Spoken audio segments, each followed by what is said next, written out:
안녕하십니까. 한배국제결혼 전문업체 두물머리 조성우입니다. 오늘 주제는 베트남 신부와 이혼 판결 후 재심 소장을 받았습니다 라는 주제를 가지고 이야기를 해보도록 하겠습니다. 한 반년 전에 어떤 그 자제분의 아버님께서 저한테 이제 국제결혼 이 피해 사례에 대해서 상담을 했었던 적이 있었어요. 그때 당시 자기 아들이 약간 좀 몸이 좀 불편한데 이 모 업체를 통해서 이 국제 결혼을 진행을 했다고 했습니다. 그리고 이제 신부가 한국에 와서 외국인 등록증을 받고 이제 가출했던 그땐 사례였는데 제가 이제 이 소장 내용에 대해서 한번 이야기해 보도록 할게요. 재심을 판결의 표시 1번 본소와 반소에 의하여 원고와 피고는 이혼한다.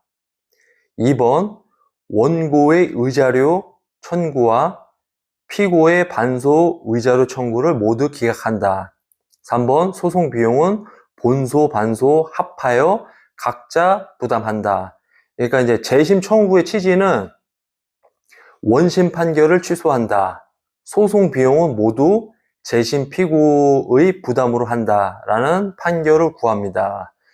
재심 청구의 원인은 첫 번째가 당사자의 관계, 원고와 피고는 혼인신고를 필한 법률상 부부로 살아오다가 의정부 지방법원 이혼 사건이 확정됨에 따라 호적 정리까지 되어 있는 상태입니다. 2번 준재심 사유, 원고는 피고의 귀책 사유로 인한 혼인 파탄으로 이혼 판결을 받고자 위 사건을 법률 대리인에게 맡기게 되었습니다. 그러나 원고가 한국어 능력을 갖추지 못하고 한국법에 관한 지식이 없는 상황에서 원고의 1심 대리인은 판결에 중대한 영향을 미칠 증거 확보에 대하여 원고에게 어떠한 상의도 없이 의미대로 변론을 종결하였습니다. 원피고는 피고의 귀책 사유로 인한 혼인 파탄이 났음에도 불구하고 원고의 1심 대리인 판단에 중대한 영향을 미칠 핵심 자료를 적시에 제출하지 못하였기 때문에 이는 민사소송법 제451조 3항 법정 대리권, 소송 대리권, 대리인이 소송 행위를 하는데 필요한 권한의 수여에 흠이 있을 때 다만 제62조 또는 제97조의 규정에 따라 추인한 때에는 그러하지 아니하다 및 동법 제451조의 9항 판결에 영향을 미칠 중요한 사항에 관하여 핵심 자료들을 누락할 때에 해당합니다. 원고는 피고와의 혼인 기간 당시 피고의 귀책 사유로 인하여 극심한 정신적 고통을 겪어왔고 이를 원인으로 피고와의 이혼에 대해 판결을 받고자 하였으나 원고의 법률 지식에 대한 무지와 언어소통의 부재 등으로 잘못 내려진 판결에 대해 다시 다투고자 재심 청구에 이르게 된 것입니다. 3. 결론. 이상 원고는 상기와 같은 이유로 재심에 소를 청구합니다. 이렇게 이제 재심 소송이 들어왔어요. 그러면은 이 베트남 여성이 재심을 청구한 이유가 뭘까요? 이제 많은 남성분들이 아마 궁금해하는 사항 중 하나인데 이 아드님의 아버님께서 이제 제가 이제 물어봤어요. 그때 이제 이혼 판결문을 받을 당시에 뭐 이 여성이 가출한 거에 대한 뭐 증거라든지 이런 자료들을 뭐 명확하게 해서 제출을 하셨냐라고 제가 물어보니까 이제 일거수일투족에 관련돼 가지고서는 이제 자료를 다 보냈다고 하더라고요. 그리고 이제 당연히 이 부분에 대해서 이제 신부도 뭐 본인도 뭐 증거라든지 그리고 이제 자기가 이제 뭐 결혼 생활을 하는 데 있어서 뭐 성실하게 임했다라는 그 증거 자료를 제출했어야 되는데 그런 자료라든지 뭐 이렇게 부족했기 때문에 당연히 이제 판사님께서 이혼 판결을 내리신 거겠죠. 그죠? 그래서 이제 법적으로 이제 이혼이 된 건데, 이 베트남 여성이 재심 청구를 한 이유는 제가 볼 때, 첫 번째가 이제 결혼 비자가 이제 만기 일주일 전에 재심을 신청을 했어요. 재심을 신청을 하게 되면 이 여성이 뭐 남성분께서 신혼보증 철회를 하게 되면 기간이 지나잖아요. 그죠? 결혼 비자가 기간이 지나게 되면 이 여성이 이제 불법 체류자 신분이 되는데 재심 청구를 하게 되면은 재판을 받는 과정에서는 불법 체류가 되질 않아요. 그래서 이제 합법으로 한국에 거주할 수 있다 이 말이죠. 그리고 이제 두 번째가 이 베트남 신부에게 이 결정적인 증거가 있다라고 하게 됐을 때 이제 남편의 귀책 사유, 예, 남편의 귀책 사유가 뭐 증거가 명확해서 정말 정치적인 스트레스, 뭐 그리고 이제 신랑이 신부한테 대한 뭐 폭언, 뭐 폭행, 그리고 불합리한 그런 지시를 했다라고 하게 되면 당연히 이제 여성 측의 증거가 더 유리하기 때문에 당연히 이 판결은 번복이 될 수가 있다 이 말이에요. 그러면은 뭐 예를 들어서 이제 이 여성 같은 경우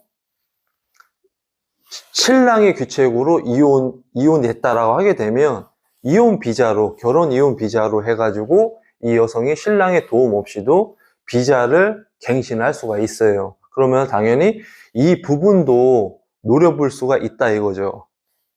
그리고 세 번째, 베트남 여성이 이 사건을 가지고 뭐 항소하고 상고하고 해가지고서는 뭐 대법원 판결까지 가게 된다라고 하면 최소 우리가 뭐 재판을 한번 하게 됐을 때 답변서 제출하라, 뭐 증거 부족한 거 있으면 뭐 제출하라, 뭐 이렇게 하게 되면은 한 사건의 판결을 내릴 때까지 한 뭐 최소 6에서 8개월, 길게는 또 뭐 10개월 정도의 기간이 소요가 돼요. 그러면은 그 기간 동안에 당연히 이 여성 같은 경우에는 합법적으로 이제 한국에서 뭐 일을 할 수도 있는 거고 또 그 일을 통해 가지고 자기가 수입원이 생기게 되면 그 수입원을 가지고 또 변호사 또 선임해 가지고서는 연장을 할 수가 있겠죠. 예. 그렇기 때문에 이 세 가지를 아마 두고서 이렇게 재심 소송을 한 게 아닌가라는 생각이 또 들어요. 그러면은 여기서 이제 중요한 게 뭐냐면 이 베트남 신부가 어떻게 이렇게까지 자세하게 알 수가 있었을까라고 하게 되면 요즘에 이제 그 베트남 커뮤니티가 많이 발달이 돼 있어요. 많이 발달이 돼 있기 때문에 정말 이 여성이 이 남성과 결혼할 목적으로 오는 게 아니라고 한다라고 하면 나중에 한국에 와서 내가 외국인 등록증을 받고 내가 가출을 하더라도 합법화에 이혼을 할 수 있는 그런 이 커뮤니티에 자세하게 다 올라와 있어요. 그러니까 이 여성이 재심을 그렇게 또 신청을 한 거죠. 네.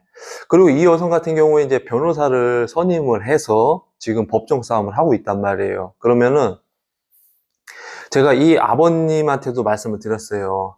아드님이 이혼 소송을 하기 위해서 변호사를 선임을 했듯이 지금 상대방에서 재심 소송을 할 때 변호사를 선임을 했습니다. 그러면 이거를 개인이 싸운다라고 하게 되면 뒤집어질 수 있는 상황도 있기 때문에 변호사를 선임을 하셔가지고 맞대응을 하시는 게 아무래도 낫습니다라고 이제 제가 말씀을 드렸어요. 그러면 이게 지금 진흙탕 싸움이거든요. 진흙탕 싸움.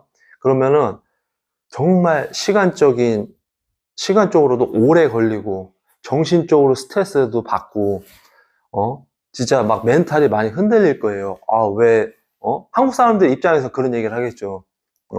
한국 사람이면 한국 사람들한테 맞는 이 법이라든지 뭐 이런 시행을 해야 되는데 대부분 보면은 이런 상황에서 외국인들을 너무 보호해주는 게 아니냐, 뭐 이렇게 또 나오니까 그래서 제가 이제 그 부분은 이제 말씀드렸죠. 어차피 외국 사람도 외국인이기 때문에 보호를 받아야 할 권리가 있는 거고, 또 한국 사람도 한국인으로서 받아야 될 권리가 있는 거기 때문에 이건 법정 싸움을 하게 되면 정말 이게 정신적으로도 그렇고 육체적으로 그렇고 많이 피폐해집니다. 그렇기 때문에 이 사건을 잘 종결하시려면 거기에 맞는 변호사를 선임을 하셔서 다퉈야 된다라고 이제 제가 말씀을 드렸어요.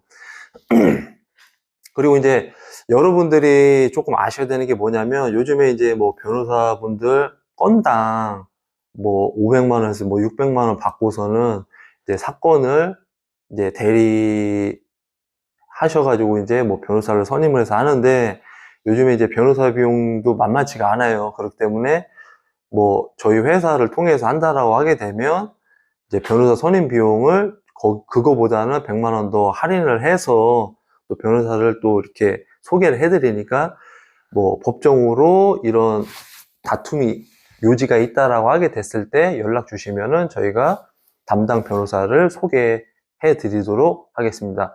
또 이렇게 또 제 영상을 이렇게 또 시청을 해주시고 또 구독을 또 해주셔서 진심으로 감사합니다. 그리고 이제 뭐 궁금한 사항이 있으시면은 뭐 댓글로 남겨주시든 아니면 제 연락처 있으니까 연락처로 이렇게 전화를 주시면은 제가 상담을 도와드리도록 하겠습니다. 네, 또 이렇게 시청해 주셔서 진심으로 감사합니다.